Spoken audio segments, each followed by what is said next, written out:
1, 2, 3, 4, 5, 6, 7, 8, 9, 10. 1, 2, 3, 4, 5, 6, 7, 8, 9, 10. 1, 2, 3, 4, 5, 6, 7, 8, 9, 10. Welcome and good morning. 1, 2, 3, 4. You happy with that? 1, 2, 3, 4, 5, 6.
Well? Yeah. Is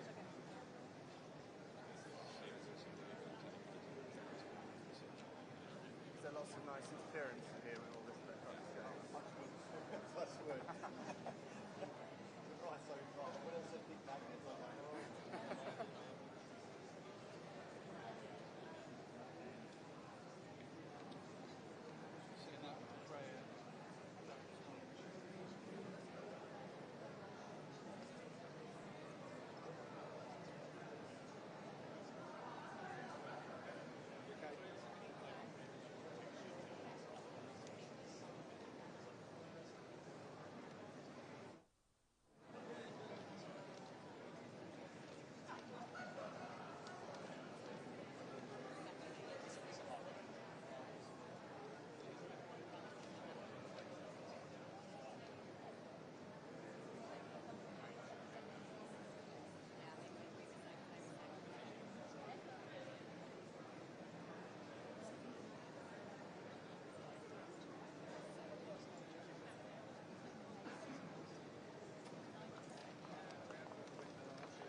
Good morning, everyone, and welcome to the Siemens Healthineers Magnet Factory. My name is Rada Trotabas. I'm the Managing Director of Siemens Healthineers here in the UK and Ireland.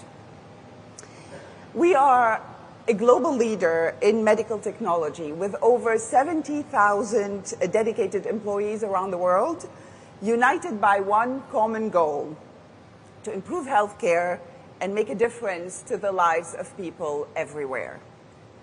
For over 40 years, this site here in Antrim has been at the heart of our mission, designing and manufacturing MRI superconducting magnets, which play an essential role in diagnostic imaging, helping healthcare professionals save lives and provide better care. But we are not stopping there. With a £250 million investment, we are building a state-of-the-art facility just down the road in Bicester. The facility is set to open in 2026, and this new facility will host over 1,000 skilled jobs here in the region and further reinforce our commitment to innovation. It is a great honor to welcome the Chancellor of the Exchequer, the Right Honourable Rachel Reeves, and her distinguished colleagues in government. The government's commitment to driving economic growth provides companies like ours with the confidence to continue investing in cutting-edge manufacturing right here in the UK. This visit not only demonstrates the government's commitment to backing international businesses, but also highlights the critical importance of partnership between government and industry to build a strong, thriving economy. So please join me in welcoming the Chancellor, Rachel Reeves.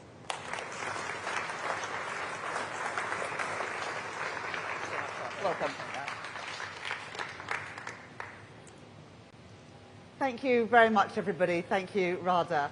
It's fantastic to be here at the Siemens Healthineers at this amazing facility. Today, I want to talk about economic growth, why it matters, how we achieve it, and what we are going to do to go further and faster to deliver it. Before we came into office, the Prime Minister and I have said loud and clear, economic growth is the #1 mission of this government. Without growth, we cannot cut hospital waiting lists or put more police on the streets. Without growth, we cannot meet our climate goals or give the next generation the opportunities that they need to thrive. But most of all, without economic growth, we cannot improve the living standards of ordinary working people. Because growth isn't simply about lines on a graph. It's about the pounds in people's pockets, the vibrancy of our high streets, and the thriving businesses that create wealth, jobs, and new opportunities for us, for our children and grandchildren. We will have succeeded in our mission when working people are better off. I know that the cost of living crisis is still very real for many families across Britain. The sky-high inflation and interest rates of the past few years have left a deep mark, with too many people still making sacrifices to pay the bills and to pay their mortgages. But we have begun to turn things around. Everything I see as I travel around the country gives me more belief in Britain and more optimism about our future. Because we as a country have huge potential. A country of strong communities, with small and local businesses at their heart. We are at the forefront of some of the most exciting developments in the world, like artificial intelligence and life sciences, with great companies like DeepMind, AstraZeneca, Rolls-Royce, and of course Siemens, delivering jobs and investment across Britain. We have fundamental strengths in our history, in our language, and in our legal system to compete in a global economy. But for too long, that potential has been held back. For too long, we have accepted low expectations and accepted decline. We no longer have to do that. We can do so much better. Low growth is not our destiny. But growth will not come without a fight, without a government willing to take the right decisions now to change our country's future for the better. That's what our plan for change is all about. That is what drives me as Chancellor. In my May's lecture in March last year, I set out my approach to achieving economic growth and identified the fundamental barriers to realising our full potential. The productive capacity of the UK economy has become far too weak. Productivity, the driver of living standards, has grown more slowly here than in countries like Germany or the US.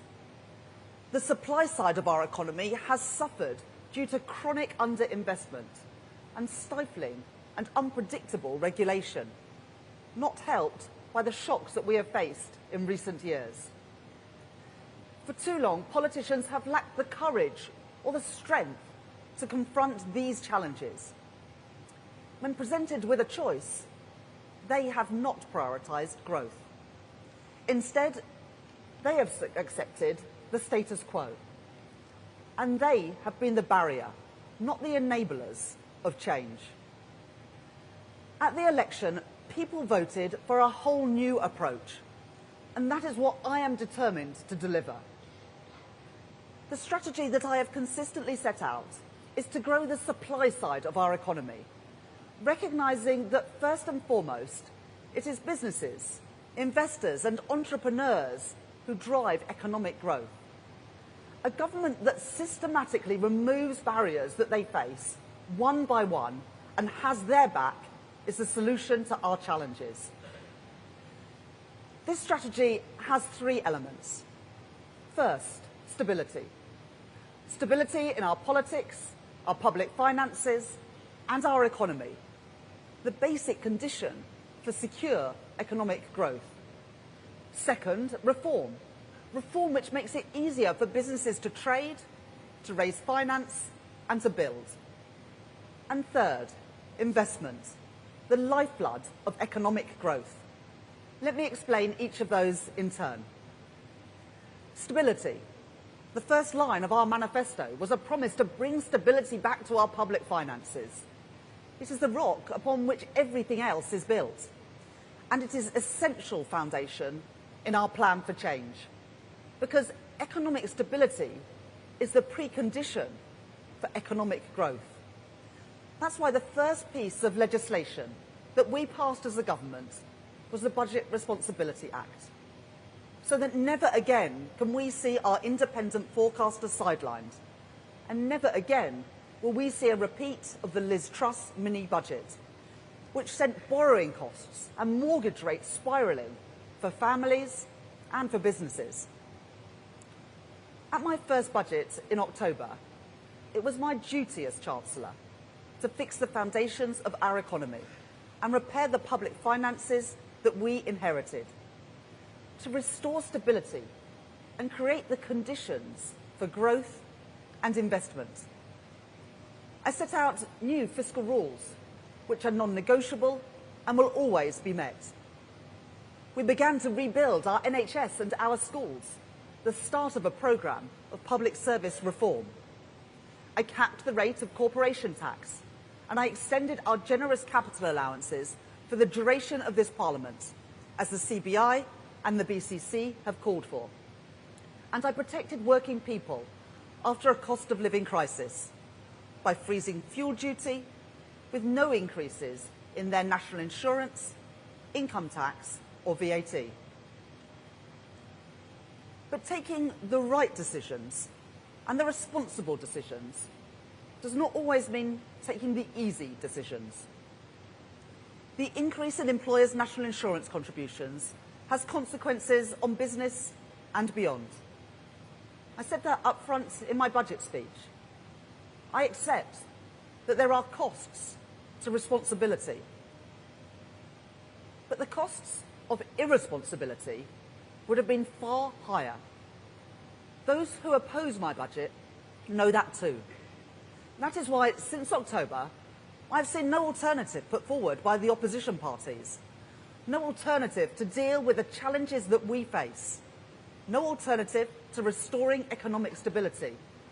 And therefore, no plan for driving economic growth. Alongside stability, we need to drive forward the reform which makes investment more likely by removing the constraints on the supply side of our economy, making it easier for businesses to trade, to raise finance, and to build. Let me first address our approach to trade. We stand at a moment of global change. In that context, we should be guided by one clear principle above all: to act in the national interest, for our economy, for our businesses, and for the British people. That means building on our special relationship with the United States under President Trump. The Prime Minister discussed the vital importance of growth with the President last weekend, and I look forward to working with the new Treasury Secretary, Scott Bessent, to deepen our economic relationship in the months and years ahead. Acting in our national interest also means resetting our relationship with the EU, our nearest and our largest trading partner, to drive growth and support business.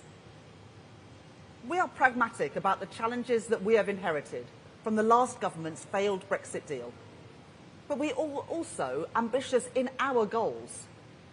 Unlike the Conservative Party, whose policy was not to engage with the European Union at all, we will prioritise proposals that are consistent with our manifesto commitments and which contribute to British growth and British prosperity, because that is what the national interest demands.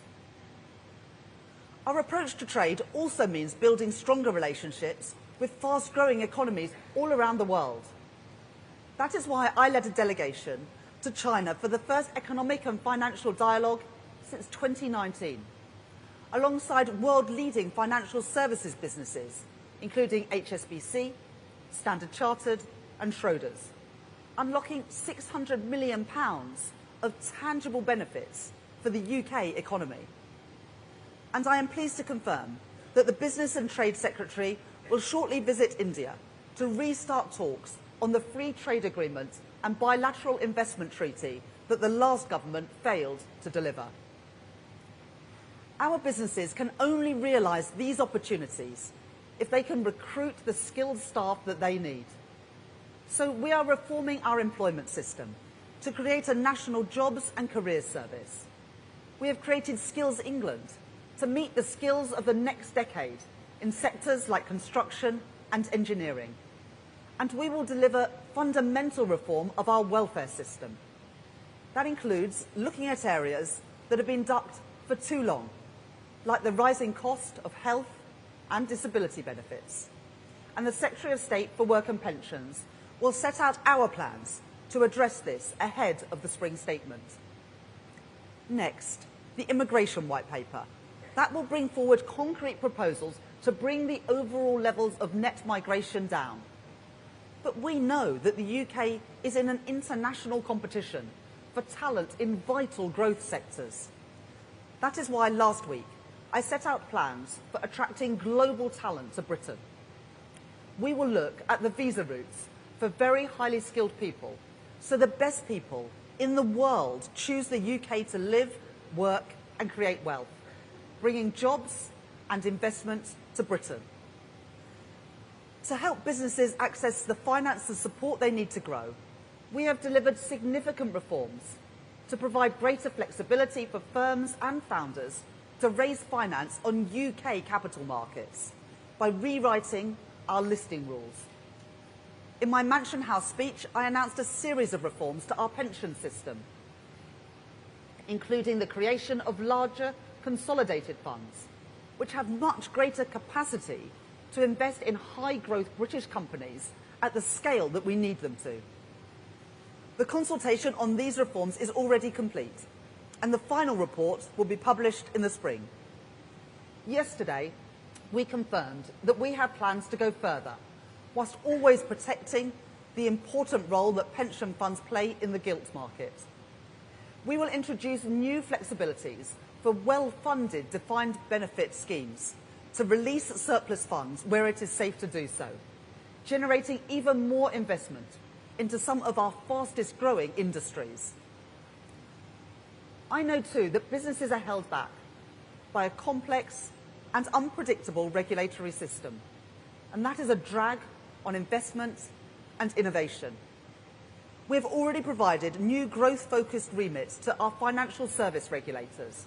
We have announced a new interim chair of the Competition and Markets Authority, and we have established the Regulatory Innovation Office with an initial focus on synthetic biology, space, AI, and connected and autonomous vehicles. But we need to go further, and we need to go faster. So earlier this month, I met the heads of some of our largest regulators.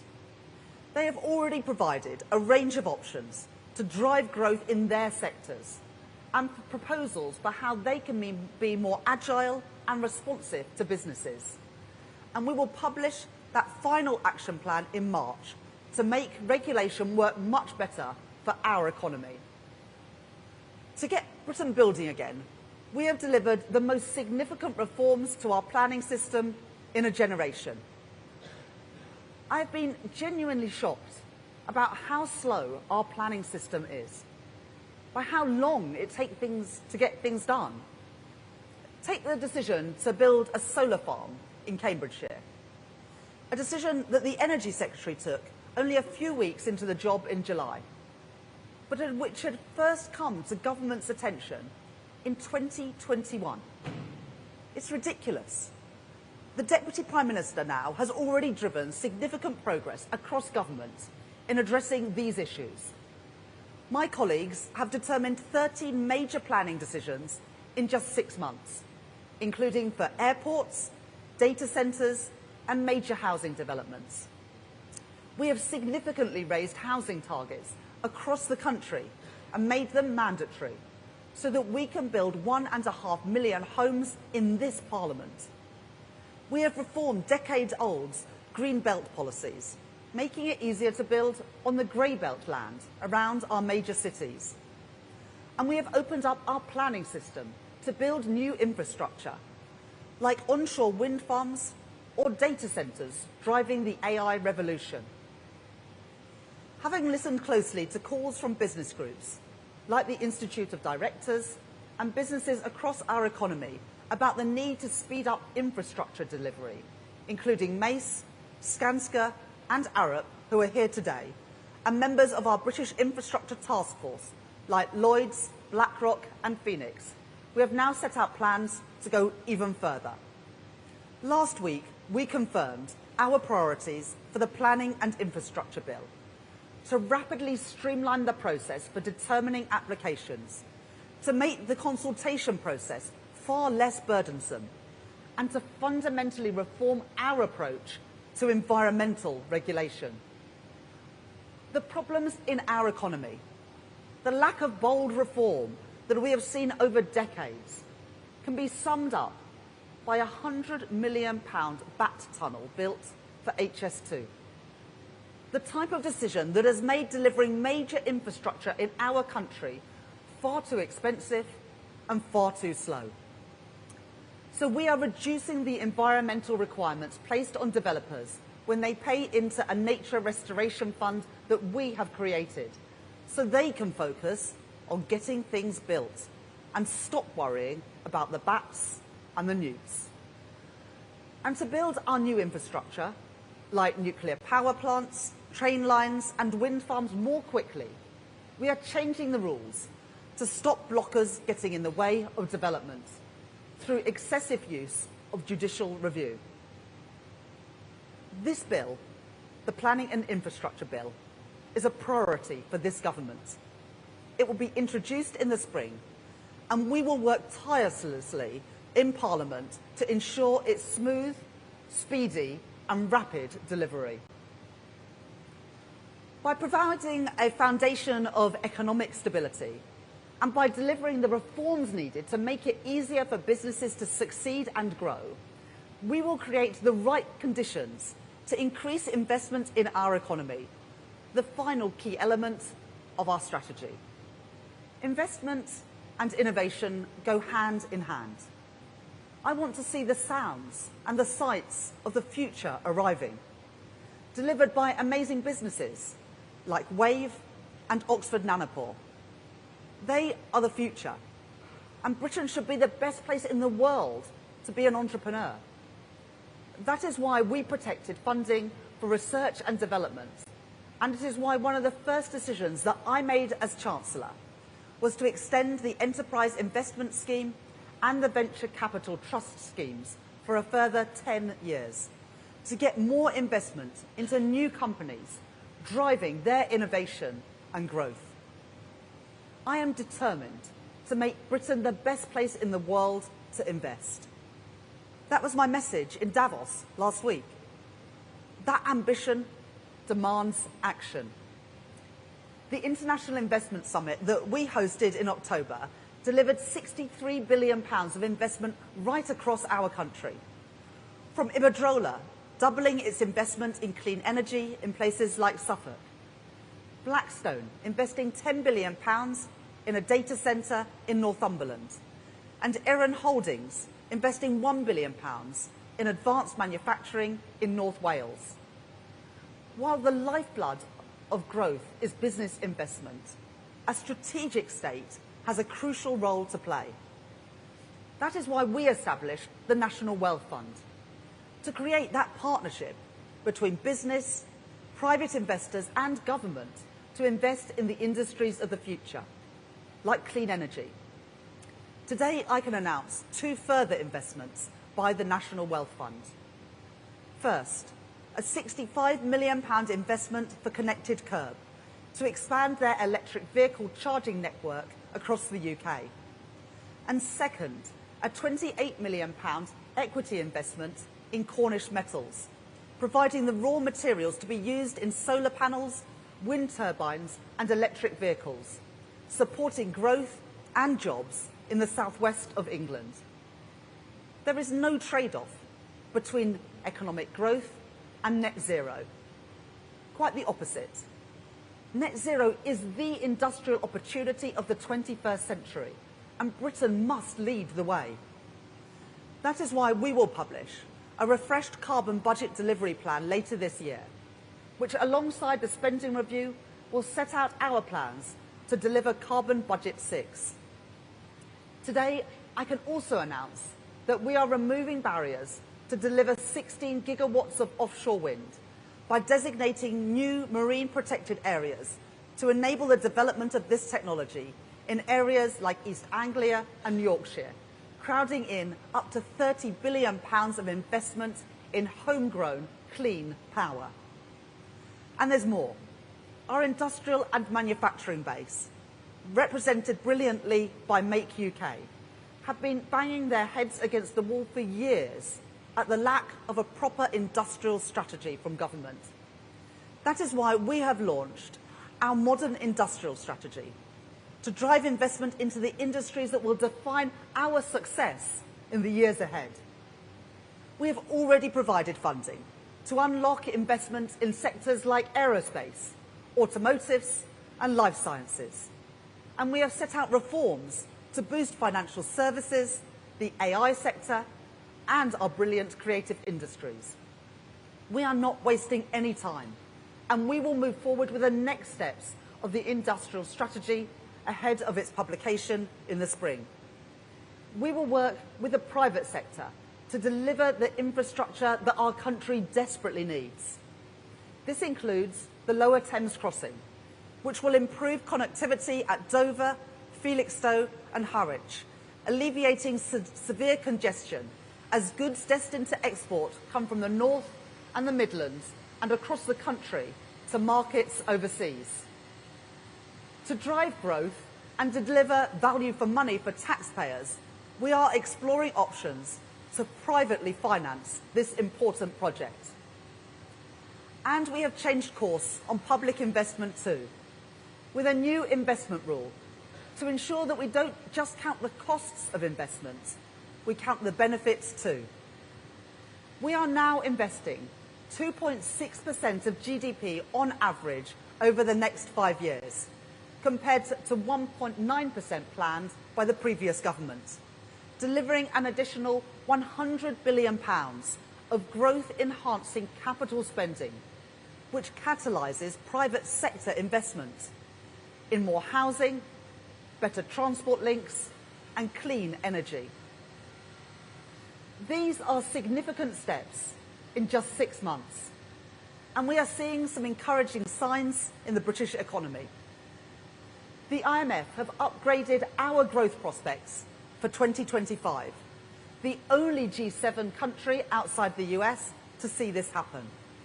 This gives us the fastest growth of any major European economy this year.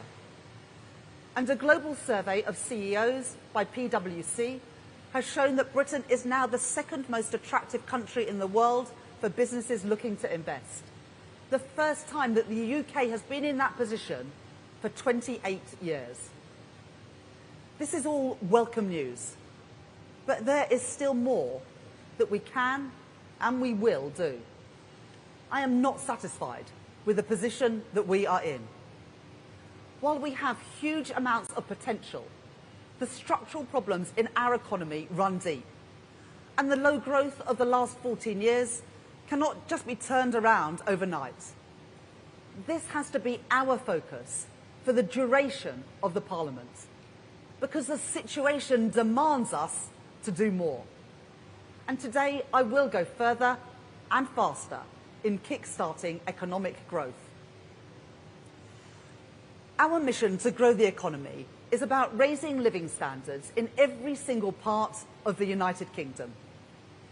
Manchester is home to the UK's fastest growing tech sector. Leeds is one of the largest financial services centres outside of London. These great northern cities have so much potential and promise, which our brilliant Metro mayors, Andy Burnham and Tracy Brabin, are working hard to realise, just like our other Metro mayors are doing to deliver new opportunities in their areas.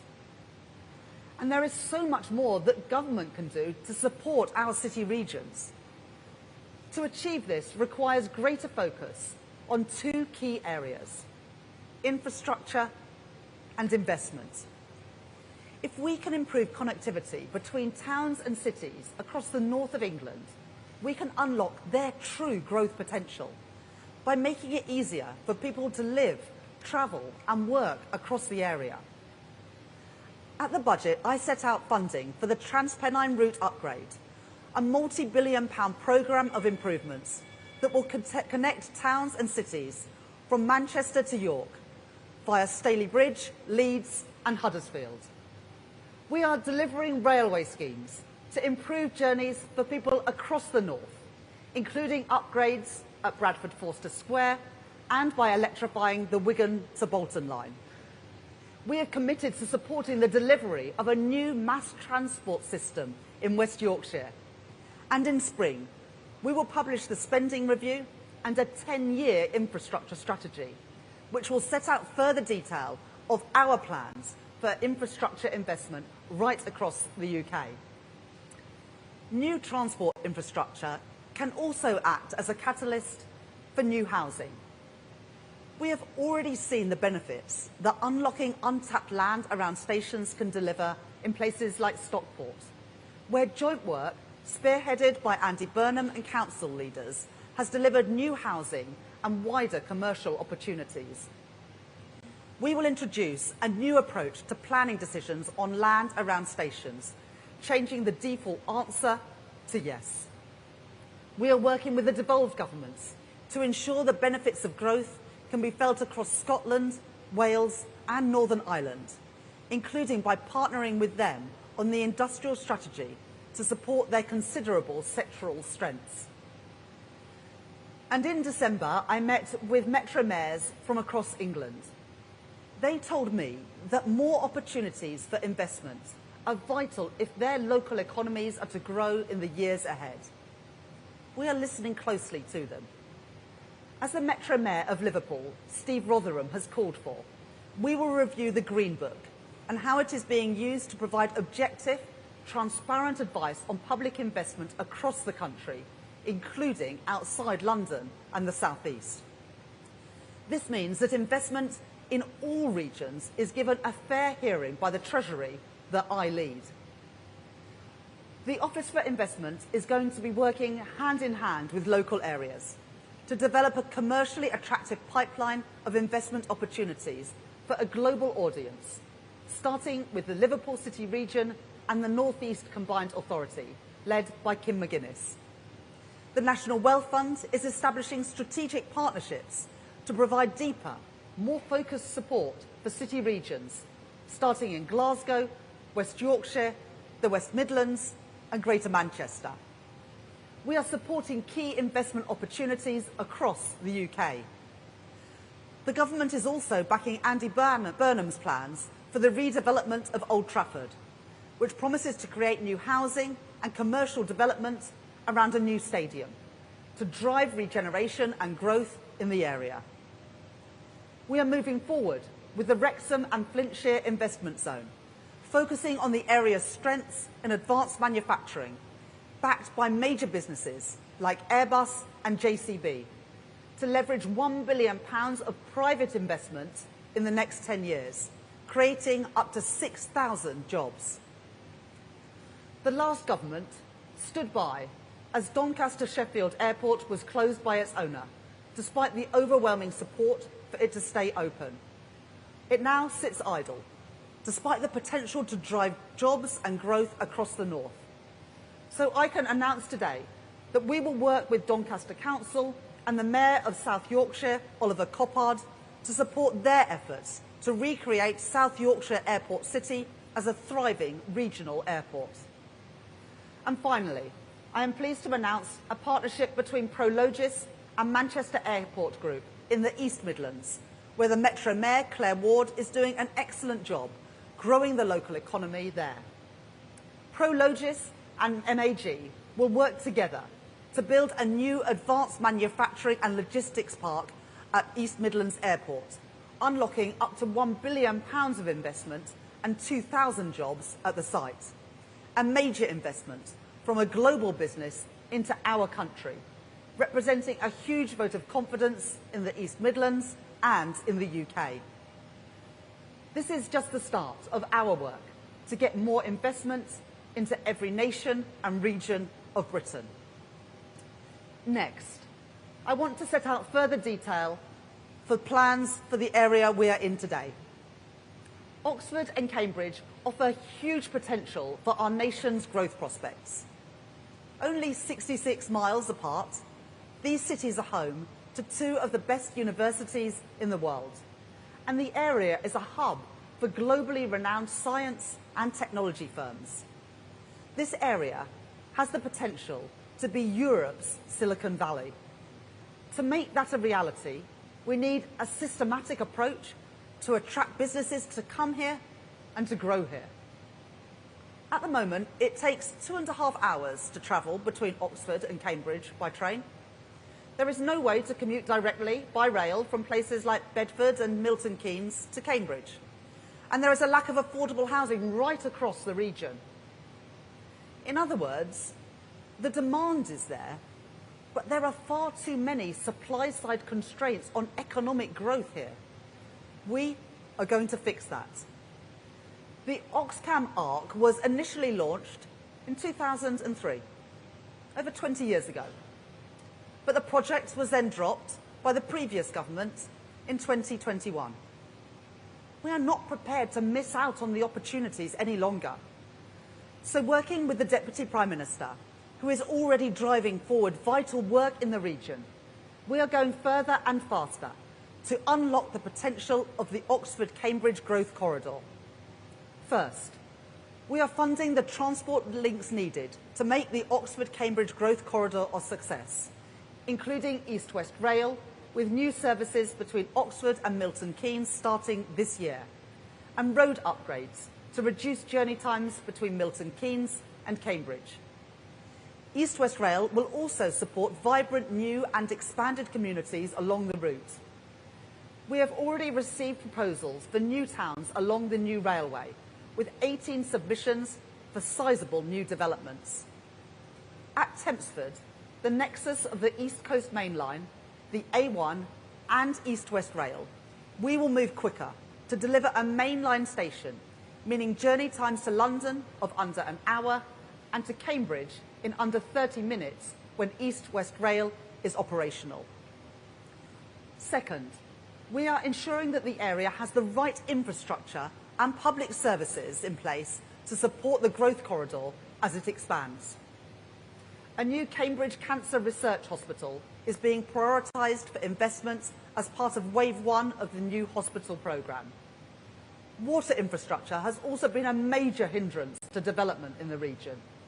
We have now agreed water resources management plans, unlocking £7.9 billion of investment in the next 5 years, including plans for the new Fens Reservoir serving Cambridge and the South East Strategic Reservoir near Oxford. And I can confirm today that the Environment Agency have now lifted their objections to new development in Cambridge following this government's intervention to address water scarcity, which means 4,500 additional homes, new schools, new office, retail and laboratory space can be built. Third, I am delighted that Cambridge University have come forward with plans for a new flagship innovation hub at the centre of Cambridge to attract global investment and foster a community that catalyses innovation, as other cities around the world like Boston and Paris have done. Just yesterday, Moderna completed the build for their new vaccine production and R&D site in Harwell, right here in Oxfordshire, alongside a commitment to invest a further £1 billion in the UK. And we are creating a new AI growth zone in Culham to speed up planning approvals for the rapid build-out of data centres. And finally, to take this project forward at real pace and catalyse private sector investment into the region, I am pleased to announce that the Deputy Prime Minister and I have asked Lord Patrick Vallance to be the champion for the Oxford-Cambridge Growth Corridor. Lord Vallance has extensive experience across the sciences, academia and government. He will work with local leaders and with the Housing and Planning Minister to deliver this exciting project, including with Peter Freeman, who is already doing excellent work in Cambridge, and a new growth commission for Oxford, which will help to accelerate growth in the city and its surrounding area. This is the government's modern industrial strategy in action, with central government, local leaders and businesses working together. The Oxford-Cambridge Growth Corridor could add up to £78 billion to the UK economy by 2035, driving investment, innovation and economic growth. Finally, I come to the decision that perhaps more than any other has been delayed, has been avoided, has been ducked. The question of whether to give Heathrow, our only hub airport, a third runway has run on for decades. The last full-length runway in Britain was built in the 1940s. No progress in 80 years. Why is this so damaging? It's because Heathrow is at the heart of the UK's openness as a country. It connects us to emerging markets all over the world, opening up new opportunities for growth. Around 3/4 of all long-haul flights in the UK go from Heathrow. Over 60% of UK air freight comes through Heathrow. And about 15 million business travellers used Heathrow in 2023. But for decades, its growth has been constrained. Successive studies have shown that this really matters for our economy. According to the most recent study from Frontier Economics, a third runway could increase potential GDP by 0.43% by 2050. Over half, 60% of that boost, would go to areas outside of London and the South East, increasing trade opportunities for products like Scotch whisky and Scottish salmon, already two of the biggest British exports out of Heathrow. And a third runway could create over 100,000 jobs. For international investors, persistent delays have cast doubt about our seriousness towards improving our economic prospects. Business groups like the CBI, the Federation of Small Businesses, and the Chambers of Commerce right across the UK, as well as trade unions like GMB and Unite, are clear. A third runway is badly needed. In 2018, the previous government steered its airport's national policy statement through Parliament, but no action was taken. It simply sat on the shelf. We are taking a totally different approach to airport expansion. This government has already given its support to expansion at City Airport and at Stansted. And there are 2 live decisions on Luton and Gatwick which will be made by the Transport Secretary shortly. But as our only hub airport, Heathrow is in a unique position, and we cannot duck the decision any longer. I have always been clear that a third runway at Heathrow would unlock further growth, boost investment, increase exports, and make the UK more open and more connected. And now the case is stronger than ever, because our reforms to the economy, like speeding up the planning system and our plans to modernise UK airspace, means the delivery of this project is now set up for success. So I can confirm today that this government supports a third runway at Heathrow and is inviting proposals to be brought forward by the summer. We will then take forward a full assessment through the Airport National Policy Statement. This will ensure that the project is value for money, and our clear expectation is that any associated surface transport costs will be financed through private funding. And it will ensure that a third runway is delivered in line with our legal, environmental and climate objectives. Heathrow themselves are clear that their proposal for expansion will meet strict rules on noise, air quality and carbon emissions. And we are already making great strides in transitioning to cleaner and greener aviation. Sustainable aviation fuel reduces CO2 emissions compared to fossil fuel by around 70%. At the start of this month, the Sustainable Aviation Fuel Mandate became law. And today I can announce that we are investing £63 million into the Advanced Fuels Fund over the next year. And we have today set out the details of how we will deliver a revenue certainty mechanism to encourage investment into this growing industry. These measures will encourage more investors to back production in the UK, bringing good, high-skilled jobs to areas like Teesside, demonstrating that investment in the right technology can help us deliver both our growth and our clean energy mission. Now is the time to grasp the huge opportunity in front of us. By backing a third runway at Heathrow, we can make Britain the world's best connected place to do business. That is what it takes to make decisions in the national interest.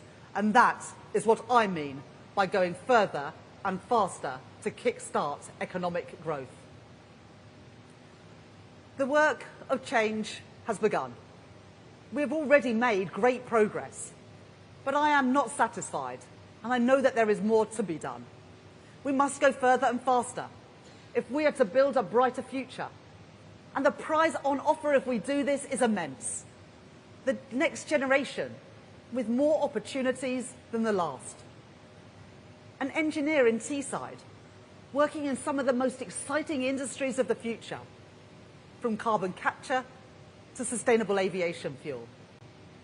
A scientist in Milton Keynes or Bedford commuting to Oxford or Cambridge, working in our life sciences industry to solve some of the most important medical challenges in the world. A small business owner in Scotland knowing that they can expand and export to new markets right across the world. Wealth created and wealth shared in every part of Britain. This is a government on the side of working people, taking the right decisions to secure their future, to secure our future, stepping up to the challenges that we face, ending the era of low expectations, putting Britain on a different path, delivering for the British people And I am determined, this government is determined to do just that. Thank you.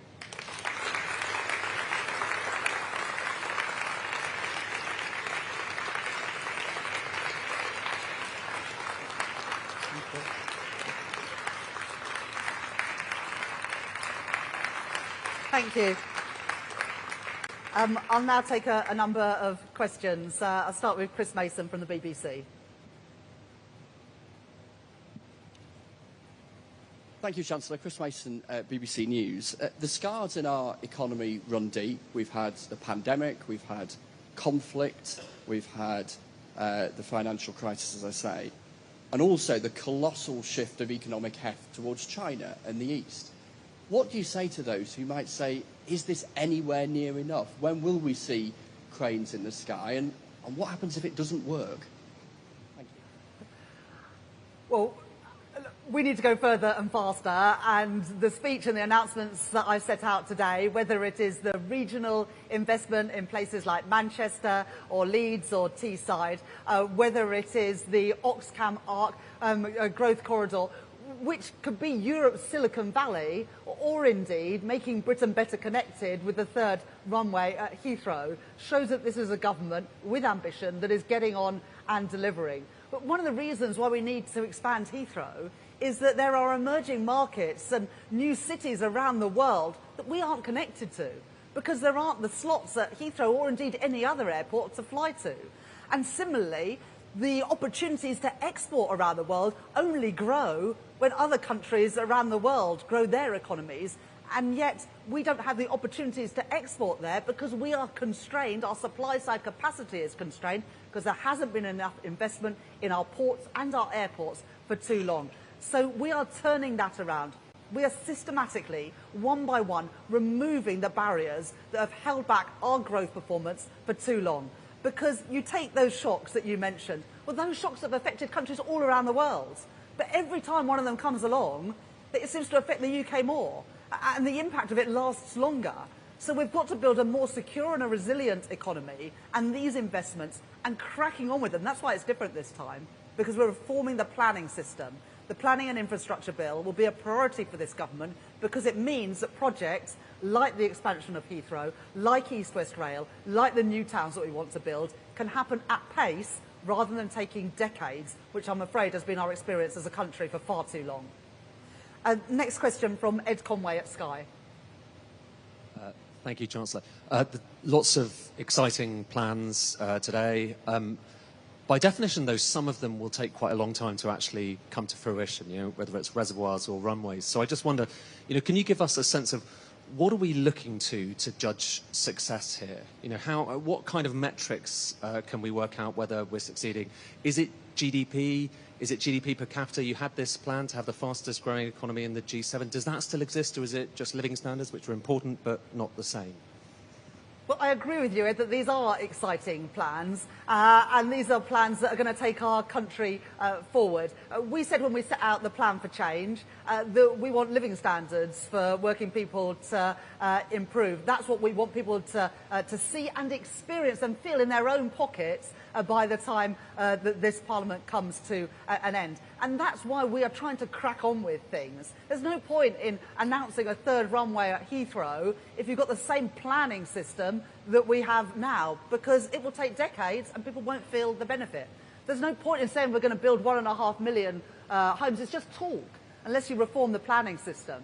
So that's why, alongside the big announcements we're making today, we are making changes so we can actually get on and deliver these projects, not just talk about them.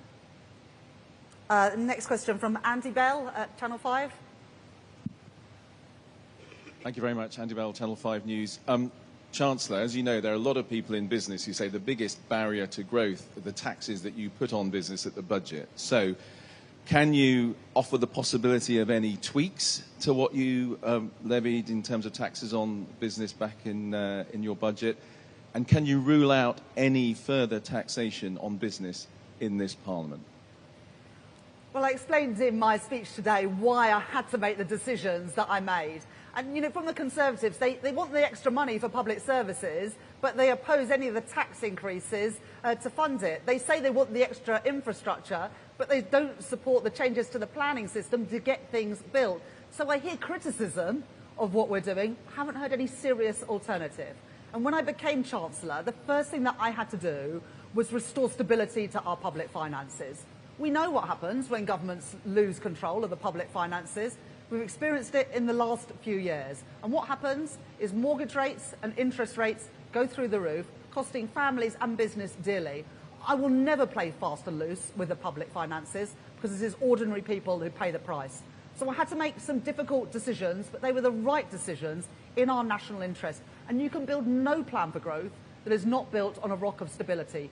We've returned stability to the economy, and that is why we can now grow it with confidence. But just listen to what businesses have said about our plans today. The CBI says that they are smart. There's other business people in this room who are backing the plans that we are setting out today. They can see that this is a government that is getting on with things, that is removing the barriers that have held back infrastructure investment and investment by businesses for far too long, and we are changing that.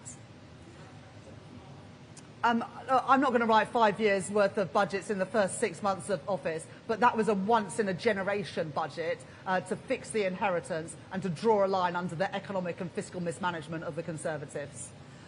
Next question from Chris Hope at GB News. Chris Hope, GB News, Chancellor. But will you commit now to cutting net migration, even if it damages economic growth, that trade-off there? And just quickly, millions are sending in their tax returns this week to HMRC. You're in charge of it. Will you publish your tax return? We will reduce net migration, but taking back control means having more of a say of who comes into this country. And that's why I announced in Davos last week that we're looking at visa routes for some of the most highly skilled and talented people, because I want them to see what I see in Britain, which is the best place in the world to start and grow a business. So we want to attract that talent. But absolutely, we've made that commitment to bring net migration down. Well, thank you for the reminder to everybody to get their tax returns. We will use that money wisely to invest in infrastructure and grow our economy. Chancellors and Prime Ministers haven't published their tax returns in the past, and I don't have any plans to do so. The next question is from Harriet Lyne at the Daily Mail. Thanks, Chancellor. Harriet Lyne, Daily Mail. Your own government thinks that the workers' rights package will cost the economy £5 billion. If you're serious about growth, why don't you just junk that? Well, for ordinary working people to have security over the number of hours they are working, what their wages are going to be from week to week, that they are not at the whim of their employer on things like fire and rehire, gives ordinary working people the confidence to go out and spend in the economy. There's loads of evidence that a secure workforce is a more confident, more productive workforce, and also more confident to spend in the economy. So I believe that a strong package of workers' rights and protections for people at work go hand in hand with a strong economy.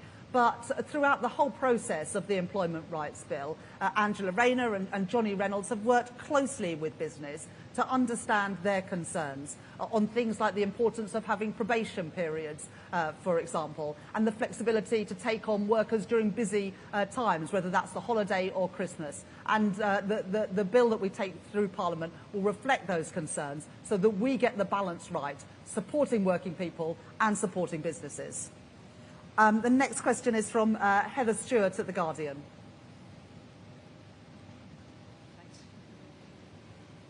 Hi, Chancellor. Heather Stewart from The Guardian.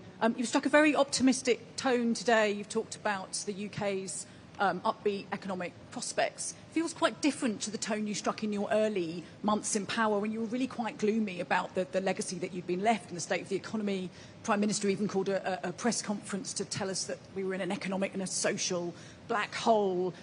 We got almost zero growth in the second half of 2024. I wonder if you regret that gloomy tone, and do you think that you and the Prime Minister talked down the economy in the back half of last year? Well, the truth is I did face a real challenge when I became Chancellor with a £22 billion black hole, not for some year in the future, but in the financial year we were in. And that required a number of difficult decisions on spending, on welfare and taxation. But I didn't shy away from those decisions, because if I had have tried to sweep them under the carpet, then we'd be here at this event today where businesses would know that the public finances didn't add up and know that I'd have to come back with more tax increases. And the questions would be, well, you know, you've still got this black hole in the public finances, so how are you going to fill them? We have now drawn a line under that economic mismanagement. The decisions weren't easy. I recognise that they have consequences, but the consequences of doing nothing and allowing our public finances to go unchecked would have been even greater. Returning stability to the economy, which has allowed the Bank of England to cut interest rates twice since this government came to office. Inflation now much closer anchored to 2%, now standing at 2.5%. Wages rising at twice the rate of inflation shows that some of that stability that we were lacking for so many years under the Conservatives has returned to the economy. But I am upbeat and optimistic about our country's prospects. Who wouldn't be being here at Siemens today? Who wouldn't be seeing what Rolls-Royce are doing in Derby, seeing what Hitachi are doing in Newton Aycliffe, seeing what Oxford Nanopore do just down the road? We have amazing companies in this country doing fantastic things, but the truth is we don't see that in the productivity and the GDP numbers. So we've got to turbocharge our economy. We've got to go further and faster in delivering the stability, the reform and the investment that is required to turn around our economic performance. I'll take the next question from Daniel Martin from The Telegraph. Hello, Chancellor. If the economy continues to underperform and you don't meet your fiscal rules, can you rule out taking tax and spending measures on March the 26th? You need to have a bit of Ed Conway's optimism about our exciting plans. Look, the OBR will be doing a report on March the 26th, an updated economic and fiscal report. It's still 2 months until that happens. Of course, they take into account a whole range of factors, and I look forward to seeing their forecast. I've been really clear about the fiscal rules. They are non-negotiable. They are what give stability to our economy. But we're still 2 months off, and a lot of things happen in that time. So I'm not going to give a running commentary on the March the 26th forecast, Daniel. The next question from Phil Aldrich at Bloomberg.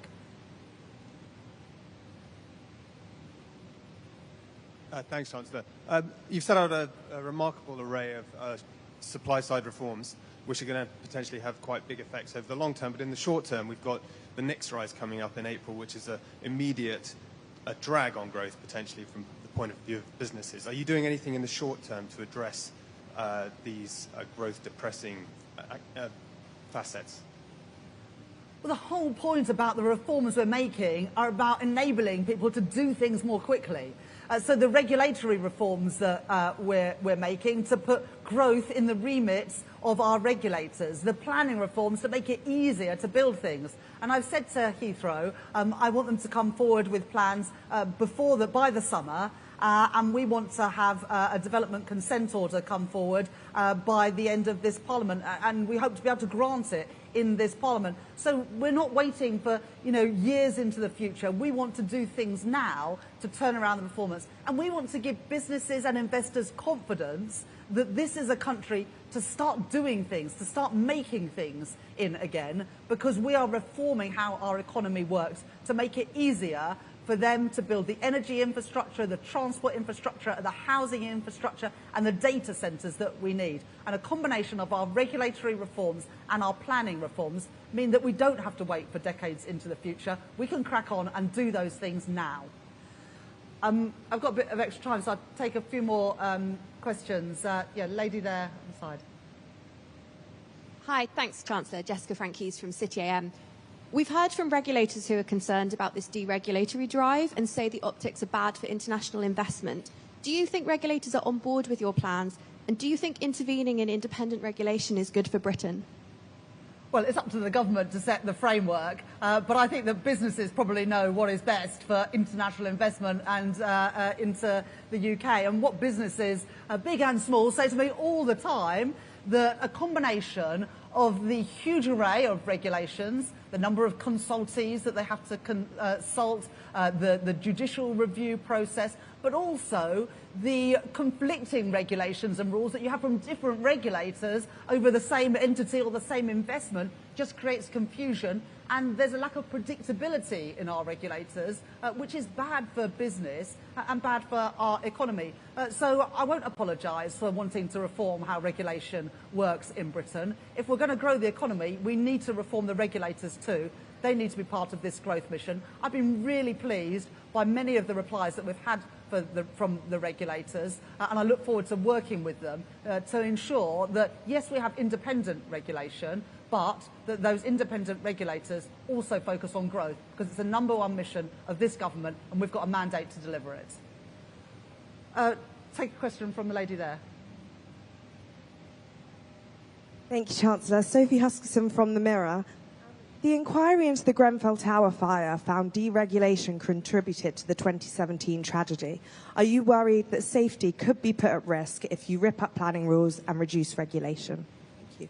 Well, the Prime Minister and the Deputy Prime Minister have both been to Grenfell and have made commitments to the families there to learn the lessons from what happened. So, of course, we've got to get the balance right on regulation, but we've made commitments to the families that have suffered because of what happened at Grenfell, and we will not renege on those commitments. I'll just take one last question from the lady behind you. Hi, Natasha Clark from LBC. Thanks so much, Chancellor. Just in the last week, we've had quite a lot of businesses warn about job losses. 10,000 retail jobs at threat. Sainsbury's cutting 3,000 jobs. You're going for growth, but we are seeing quite a lot of businesses that are really, really worried about their future. Is this an encouraging sign for the British economy, or are you gaslighting British businesses? Thank you. Well, businesses will always make decisions about the number of staff they need to meet demand. But look at the things that we've set out today. A third runway at Heathrow could create 100,000 jobs. The Prologis investment at East Midlands Airport could create 2,000 jobs. The investment in the Wrexham and Flintshire investment zone could create 6,000 jobs. So these are investments that are good for jobs, are good for wealth creation, investment in the UK, and good ultimately for living standards, because in the end, the reason why we are doing all of these things is to make working people better off and to put more money in their pockets. Thank you very much.